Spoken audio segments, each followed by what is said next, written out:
So yun guys, nandito nga kami sa Pililla, Rizal. Kung makikita nyo, ito daw yung Laguna de Bay. Ayan yung Laguna de Bay, napakaganda. Napakaganda, no?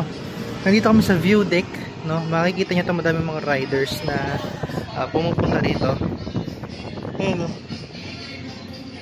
Kita nyo? Ganda ng view, grabe. Pumunta na lang kayo guys para makita nyo ng maganda. Kasi guys, best experience talaga eh yung mapuntahan nyo yung lugar. Tulad nito, kung sa video nyo lang makikita, sayang naman. Ano pang ginagawa ng mga Pilipinas? Tara na!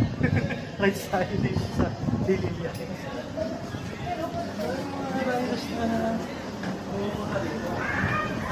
Meron taas na dyan? Oo, meron. Taas ka. Medyo curve yung steps.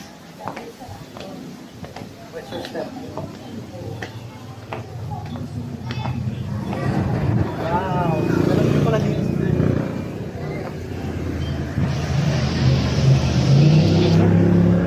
Guys, sabi ko sa inyo, worth it yung 10 pesos na entrance fee dito sa pagpunta dito.